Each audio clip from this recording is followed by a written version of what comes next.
ஜெய் சாய்ராம். நான் எங்கே இருக்கேன் அப்படிங்கிறது உங்கள் எல்லாருக்கும் தெரிஞ்சிருக்கும். இப்போது இன்றைக்கி இங்கே வந்த மிராக்கள் கூட நான் அப்புறமா உங்கள்கிட்ட சொல்கிறேன். நான் இங்கே பார்த்த ஒரு அற்புதமான ஒரு சோல் இப்போ ஸ்க்ரீனில் தெரியறா இல்லையா, இவா வந்து சுவாமியோட இருந்தவா. நான் சொல்கிறதையே எனக்கு அப்படியே மைக்கூச்செடியிறது, கூஸ் பம்ஸ் ஆகுது. இவா சொன்ன எக்ஸ்பீரியன்ஸை அவள் வாயாலே இப்போ சொல்லுவா சுவாமி என்ன பண்ணினான்னு. நமஸ்காரம்மா. சாய்ராம். சாய்ராம். என் பெயர் ஹேமா. நான் அம்பத்தூர் சமிட்டியை சேர்ந்தவர். கடந்த ஒரு 40 நாட்களாக நான் சுவாமியோட ஃபோல்டில் இருந்துருக்கேன். இது மிரக்கலில் சொல்லும்போது நிறைய மிரக்கிள்ஸ் ஞாபகம் வருது. ஆனால் எனக்கு இப்போ இம்மிடியேட்டாக கொஞ்ச நாள் முன்னாடி நடந்த ஒரு மிரக்கல் என்ன அப்படின்னா, சுவாமி வந்து எப்போவுமே எங்கள் வீட்டில் நான் ஒரு பெட்ரூமில் படுத்துட்டுருப்பேன், என் கணவர் ஒரு பெட்ரூமில் படுத்துட்டுருப்பேன். ஒரு நாள் சுவாமி வந்து சொன்னால், இன்றைக்கி நீ இங்கே படுக்காத, என்னுடைய ரூமில் வந்து படுத்துக்கோ அப்படின்னு சொல்லி சொன்னார். சரி, நான் போய் சுவாமியோட ரூமில் போய் படுத்துனுட்டேன். என் கணவர் கேட்டார், இன்றைக்கி என்ன ஆச்சு உனக்கு, ஏன் இங்கே வந்து படுத்துட்டுருக்க அப்படின்னு. தெரியல, இன்னும் சுவாமி இன்றைக்கி இங்கே படுத்துக்க சொன்னார் அப்படின்னு சொல்லிட்டு நான் சொல்லிட்டேன். அப்புறம் அப்படியே தூங்கி போயிட்டோம். திடீர்னு பார்த்தா நடுராத்திரியில் என்னுடைய பெட்ரூமில் இருக்கிற மேலே சீலிங் அப்படியே தடன்னு விழுந்துடுச்சு. ஃபுல் சீலிங்கும் போயிடுது. ஒருவேளை நான் அங்கேயே படுத்திருந்தேன்னாக்க எனக்கு என்ன ஆகிருக்குங்கிறத சுவாமி எனக்கு முன்கூட்டியே என்னை ஜாக்கிரதைப்படுத்தணுங்கிறதுக்காக என்ன வந்து சுவாமியோட இடத்துல பண்ணார். என் கணவர் வந்து ரொம்ப ஆச்சரியப்பட்டார், உனக்கு வந்து எப்படி இப்படிலாம் தோன்றது அப்படின்னு. இது வந்து ஒன்னஸ், சுவாமியோடு நம்ம கலந்துருக்கோம் அப்படிங்கிறதுக்கான மிகச்சிறந்த எடுத்துக்காட்டு. இது மாதிரி நிறைய விஷயங்கள் சொல்லலாம். எனக்கு மாப்பிள்ளையை தேடி கொடுத்ததும் சுவாமி தான். சுவாமி வந்து சொன்னார், எனக்கு என்னுடைய ஃப்ரெண்டோட பிள்ளைக்கிட்ட கல்யாணம் பண்ணி கொடுக்கணும் ரொம்ப ஆசை. ஆனால் சுவாமி சொன்னார், அது நடக்காது உனக்கு வந்து அப்படின்னு சொல்லிட்டு என்ன சொன்னார்னா, நீ ஒரு நாளைக்கு ஒரு 33 வாட்டி ஒரு நாமத்தை சொல்கிறேன், அந்த பேரை உள்ளவன் தான் உனக்கு மாப்பிள்ளையாக வருவான்னார். சுவாமி கிட்டக்க நான் ஆர்வியூ பண்ணுறேன். என்னத்துக்காக நான் வந்து 33 பேர்னா எந்த இடத்துல சொன்னேன், கிருஷ்ணா ராமா கோவிந்தா எல்லா பேரும் தானே சொல்கிறேன், எந்த பேர் அப்படின்னு சொல்லி சுவாமி சொன்னார், ஆர்த்தி மந்திரத்தை சொல்லு அப்படின்னு.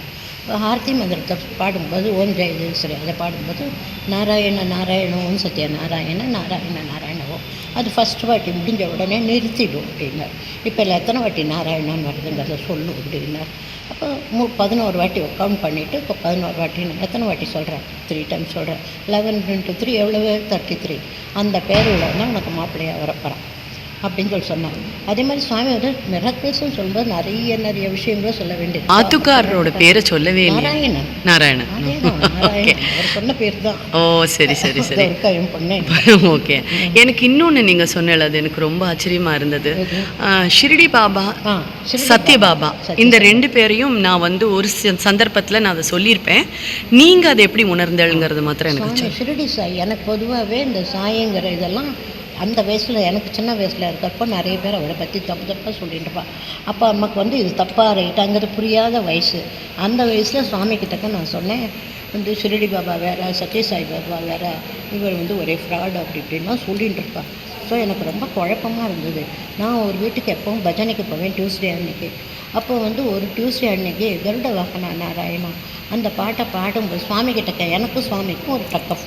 என்ன அப்படின்னா, நீ வந்து நிச்சயமாக 2 பேரும் ஒன்று தான் அப்படின்னு எனக்கு காட்டி கொடுத்தால் வழியும் பேர் சொல்ல மாட்டேன், அந்த சாயங்கிற வார்த்தையை நான் சொல்லவே மாட்டேன். அப்போ என்ன பண்ணான்னா, அந்த கருட வாகன நாராயணா அந்த பாட்டை பாடி குருவாயூர் ஸ்ரீகிருஷ்ணா 2ஐயும் பாடும்போது சுவாமி என்ன பண்ணான்னா, ஷிரடி சாய்யா விஸ்வரூப தர்ஷன் கொடுத்து அந்த விஸ்வரூப தர்ஷன்லேருந்து கொஞ்சம் கொஞ்சமாக வந்து சத்ய சாய்யா வந்தார். ஸோ அன்னைக்கு நான் 2 பேரும் ஒன்றுங்கிறத பிலீவ் பண்ணேன். அதுக்கப்புறம் தான் பால விகாஸ் குருவான தபோவனம் படித்தேன். அப்புறம் நிறைய புரிஞ்சுட்டேன் சென்ஸில். பட் எனக்கு முதல்ல புரிய வச்சது இந்த பாட்டில். ஓகே. ஸோ 2 பேரும் அந்த பாட்டு ஒரு தடவை பாட முடியுமா, ஒரு 2 வரி? நாராயணா கேசேஷ சயனா நாராயணா கருட வாகனா நாராயணா ஸ்ரீலக்ஷ்மி ரமணா நாராயணா ஸ்ரீலக்ஷ்மி ரமணா நாராயணா ஹரி ஓம் நாராயணா ஹரி ஓம் நாராயணா கருட வாகனா நாராயணா. ஓம் ஸ்ரீ சாய்ராம். சாய்ராம். சாய்ராம்மா. சாய்ராம். சாய்ராமுக்கு வந்து இன்னைக்கு இப்போ ஒரு மிராக்கிள் நடந்ததுன்னு சொன்னால் அது இப்போ ஹேமாஜி வந்து நம்மளோட ஷேர் பண்ண போகிறா. சொல்லுங்கள் சாய். இப்போது வர ஞாயிற்றுக்கிழமை அன்றைக்கி எங்கள் அம்பத்தூர் சமிட்டியில் வந்து சாரியட் வருது. அதுக்கு ப்ரிப்பரேஷன்லாம் பண்ணின்னு இருக்கோம். இன்றைக்கி இந்த சுந்தரத்தில் வந்து சேவையை பண்ணிட்டு போகிறோம். நாளைக்கெல்லாம் எங்களுக்கு நிறைய வேலை இருக்குது, செய்ய போகிறோம். இப்போ சுவாமி நாங்கள் என்ன பண்ணோம்னாக்க முந்த நாள் வந்து மைசூர் பாக் பண்ணணும்னு சொல்லிட்டு பிளான் பண்ணி அதுக்காக மெட்டீரியல்ஸ்லாம் வாங்கி கொடுத்தோம். ஆனால் பண்ணுறவர் என்ன பண்ணால் மைசூர் பாக் பண்ணுறேன்னா திடீர்னு அது லட்டா மாதிரி இருக்கும். இப்போ சுவாமி கிட்ட சொன்னேன், சாமி நான் மைசூர் பாக்குன்னு சொன்னேன், நீ லட்டா கொடுத்துருக்கேன் அப்படின்னு. இப்போ வந்து சர்வீஸ் பண்ணிவிட்டு நாங்கள் போகிற போது எங்களுக்கு மைசூர் பாக் கொடுத்துருக்கேன். சாயிரம், ரொம்ப சந்தோஷம். நம்ம வேணும்னு நினைச்சோமானே அது கிடைச்சிடும். கேட்குறோமோ அது கொடுப்பேன். ரொம்ப சந்தோஷம்.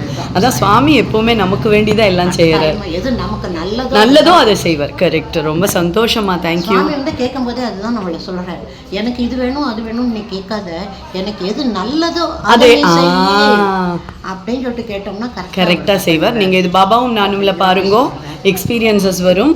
அதுல ஹேமாஜியோட எக்ஸ்பீரியன்சஸும் வரும் கண்டிப்பா. ரொம்ப சந்தோஷம். ஓம் சாய்ராம், ஜெய் சாய்ராம். ஓம் சாய்ராம், ஜெய் சாய்ராம். பாபாவும் நானும் ஆக்சுவலி இப்போ சுந்தரம் வந்திருக்கோம். இங்கே வந்து பார்த்து ரொம்ப சந்தோஷமாக இருக்குது. இங்கே வந்து மிராக்கிள்ஸ் எல்லாம் நடந்தது எங்களுக்கு. ஆக்சுவலாக அதில் ஒன்று மட்டும் உங்கள்கிட்ட சொல்லணும் அப்படிங்கிறதுக்காக தான் இப்போ நான் இதுக்கு கேட்டுருக்கேன். ஆக்சுவலாக நான் சொல்லியிருப்பேன், 14வது அத்தியாயம் நீங்கள் பார்த்து எல்லாம் மியூட்டாக போயிருக்கும் தபோவனத்தில். அது சுவாமி கொடுத்துட்டு என்கிட்ட சொன்னது என்னென்னா, 18 அத்தியாயமும் படித்து போட்டதுக்கப்புறம் நீ இந்த இடத்துக்கு வா, அதுக்கப்புறம் நடக்கிறத பாருன்னு சொல்லியிருந்தார். எனக்கு ஒரு விஷ் இருந்தது, ரொம்ப லாங் டேர்ம் விஷ் அது. பட் அது நடக்குமா இல்லையானெல்லாம் அவர்கிட்ட நான் கேட்கவெல்லாம் இல்லை. ஆனால் நீ இதை பண்ணினா நடக்கும்னு சொல்லிட்டு ஷிர்டி பாபாவும் சரி, அது படிக்கும்போது இவரும் சரி எனக்கு உணர்த்தினா. பட் நான் அந்த 14வது அத்தியாயம் மியூட்டாக போனோன்னே எனக்கு மனசுக்குள்ள ஒரு சங்கடம். எப்படி நீ வந்து ஏற்றுக்கலையோ அதை ஃபுல்லாக, அந்த 18 அத்தியாயம் ஏற்றுக்காமல் அது மியூட்டாக போச்சோ, நீ அது எப்போ கொடுக்குறியோ அப்போ நான் உன்னோட இடத்துக்கு வரேன் அப்படின்னு நான் சொல்லியிருந்தேன். அது சொல்லி எங்கள் 2 பேருக்குள்ள ஒரு டங்பார் போயிட்டு இருந்தது. அந்த டைமில் தான் விஷாலினிஜி வந்து முந்தா நேற்றுக்கு கனவு கண்டிருக்கா. இல்லை சாய், கனவு கண்டு இங்கே வா உடனேன்னு சொல்லி உத்தரவு வந்திருக்கு. வந்தோடனே என்னை கால் பண்ணி கூப்பிட்டா.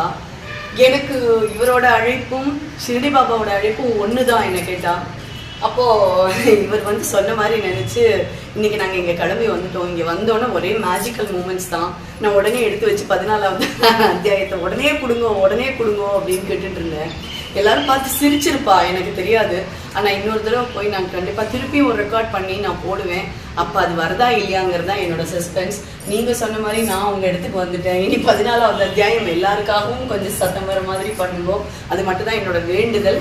இங்கே வந்தோடனே ஹேமாஜியும் நான் மீட் பண்ணினேன். அம்பத்தூர்லேருந்து சேவா சங்க்லேருந்து வந்திருந்தா. ரொம்ப சந்தோஷம். இங்கே வந்தோன்னே ரொம்ப ப்ளசண்ட்டாக இருந்தது. வெரி ஃபர்ஸ்ட் டைம் நான் வந்திருக்கேன் இங்கே.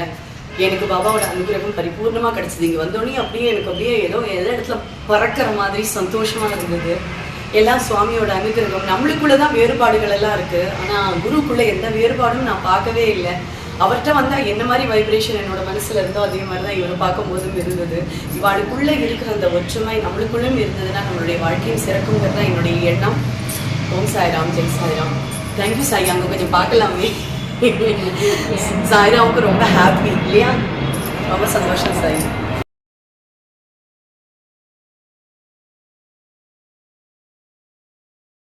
எனிவே மறந்துட வேண்டாம், செப்டம்பர் 11ஆம் தேதி ஆவணி மாதத்துலேயே உங்களுக்கு வாராகி ஹோமம் நம்ம இந்த துவாரகமாயில வச்சுருக்கோம். முடிஞ்சு வாழலாம், கண்டிப்பாக வாங்கும். இதெல்லாம் எவ்வளோ பெரிய அனுகிரகம் எல்லாம் நம்மளுக்கு கிடைக்கிறது மகா விசேஷம். இன்னும் சொல்லப்போனால் கண் திருஷ்டி, பகைவர்கள் தொல்லை, வராக்கடன், அதுக்கப்புறமா தேக ஆரோக்கியம், செல்வ செழிப்பு, நல்ல பல காரியங்கள் தடைகளை முறித்து நம்மளுக்கு நடக்கணும்னா அதெல்லாம் வாராகி ஹோமம் பண்ணுறவாளுக்கு கண்டிப்பாக நடக்கும். வாராகியை பூஜை பண்ணுறவாளுக்கே அவள் முன்னாடி வந்து நிற்கிறவோ இல்லையா? யாகம் பண்ணினா சும்மாவா? அதுவும் பாபாவினுடைய இடத்துல பண்ணுறதுன்னா ஐயோ சான்ஸே இல்லை. ரொம்ப ரொம்ப ரொம்ப ரொம்ப சந்தோஷமான விஷயம். முதல்ல எவ்வளோ பயந்தேன்னா இப்போ அவ்வளோக்கு அவ்வளோ எனக்கு சந்தோஷமாக இருக்குது.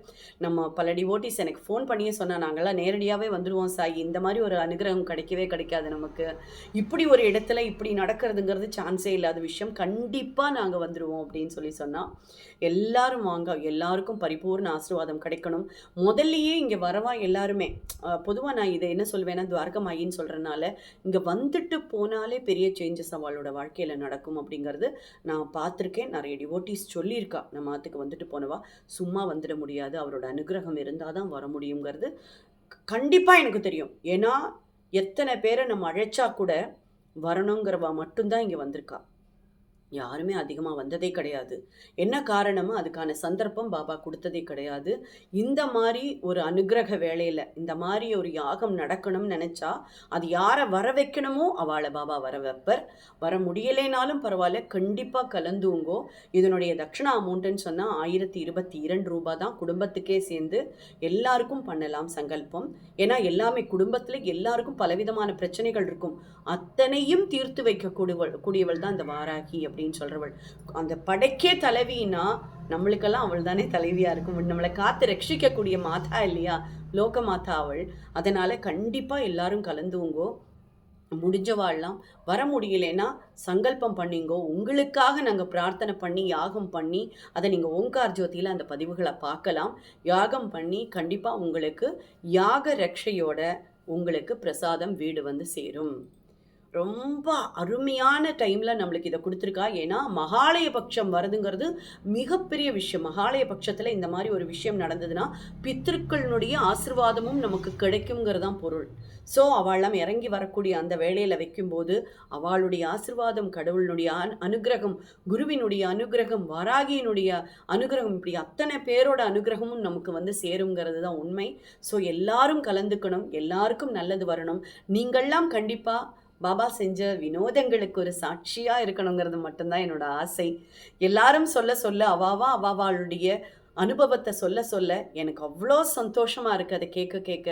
எல்லாருக்கும் எல்லா விதமான நன்மைகளும் வந்து சேரணும் அப்படிங்கிறதுக்காக பண்ணக்கூடிய இந்த யாகத்தில் அனைவரும் கலந்து கொண்டு அனைவரும் பங்கேற்று நலன் பெற வேண்டும் அப்படிங்கிறதான் நம்மளுடைய ஆசை. ஸோ எல்லாரும் கீழே தெரிகிற இந்த நம்பருக்கு மற்ற எல்லா விஷயம் வேறு ஏதாவது விஷயங்கள் தெரியணும்னா கண்டிப்பாக கீழே தெரிகிற இந்த நம்பரை காண்டாக்ட் பண்ணும். மற்ற விஷயங்கள் எல்லாம் தெரிஞ்சுக்கணும் அப்படின்னா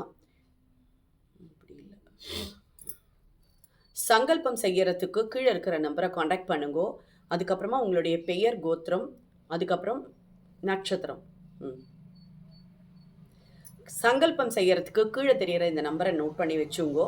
அதில் உங்களுடைய பெயர், நட்சத்திரம், கோத்திரம் எல்லாத்தையும் கொடுங்கோ. குடும்பத்தினுடைய அத்தனை நபர்களோடதும் கொடுக்கலாம் இதில்.